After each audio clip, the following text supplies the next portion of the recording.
গাছ আমরা লাগিয়েছি সেটা ঠিক আছে, কিন্তু এটা এই গাছটাকে আপনার কি করতে হইব, পরিচর্যা করতে হবে, এটা বড় করতে হবে। আমরা গাছ লাগিয়ে গেলাম আপনার এইখানে কর্মসূচি শেষ তা না।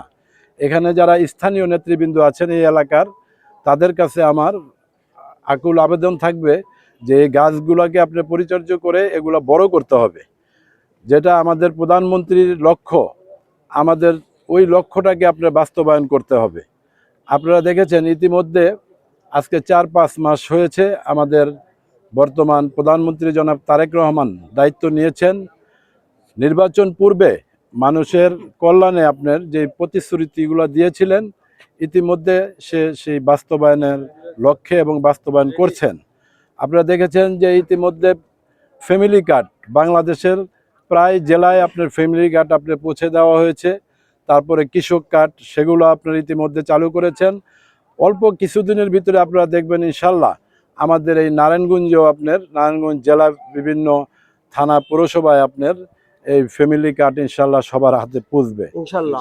যাই হোক, আমার সবার কাছে আমার একটি আবেদন থাকবে যে আমরা একটি সুন্দর দেশ গড়ার অঙ্গীকার নিয়ে আমরা আপনার এই নির্বাচনের আগে যে প্রতিশ্রুতি মানুষকে দিয়েছি, এই প্রতিশ্রুতিগুলো বাস্তবায়ন করতে হলে একা তারেক রহমানের পক্ষে সম্ভব নয়।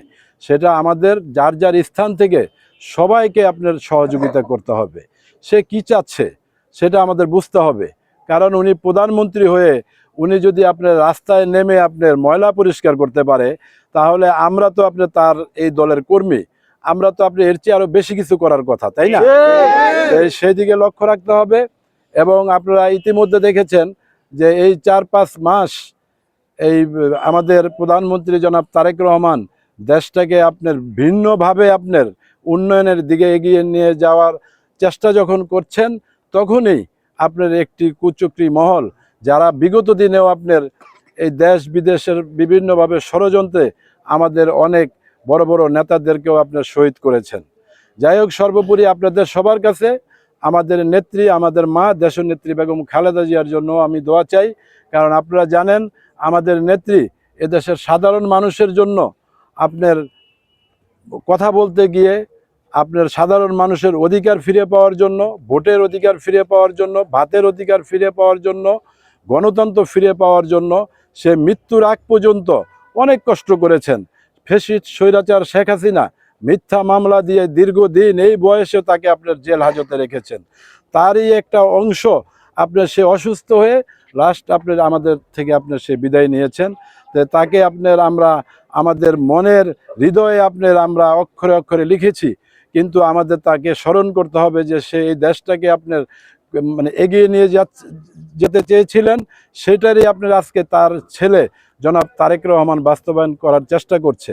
তা আমরা সর্বোপরি সবাই মিলে আমরা তারেক রহমানকে আপনার আমরা সহযোগিতা করব, যেন এই দেশটা আপনার সুন্দর সফলভাবে সে আপনার এগিয়ে নিয়ে যেতে পারে।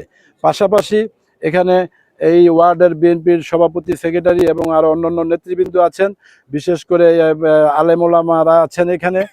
আপনাদের দৃষ্টি আকর্ষণ করে আমি বলতে চাই, আমরা আপনার নেতৃত্ব স্থানে আপনার যারা থাকি, আমাদের বিভিন্ন সময় বিভিন্ন প্রোগ্রাম করতে গেলে আমরা প্রোগ্রাম করতে গেলে কে আমাদের পাশে, কে আমাদের সাইড থেকে আপনার ছবি তুলছে, কে আপনার সমাজে আপনার আপনার সন্ত্রাসী করে, মাদক ব্যবসা করে, আমরা এগুলো অনেক কিছুই আপনার জানি না।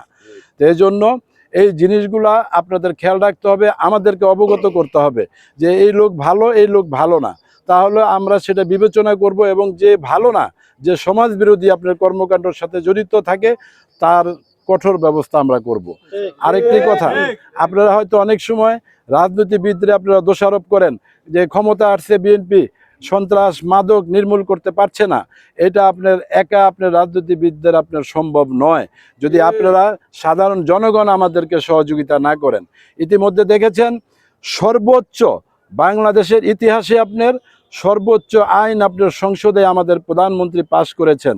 মাদক ব্যবসায়ীদের সর্বোচ্চ আপনার ফাঁসির আপনার করেছেন, আদেশ করেছেন। এবং বিভিন্নভাবে এটার সাথে যারা জড়িত আপনার বিভিন্নভাবে অনলাইনে জড়িত যারা আপনার টাকা পয়সা লেনদেন করে, তাদের জন্য আপনার বিশাল শাস্তির ব্যবস্থা করেছেন।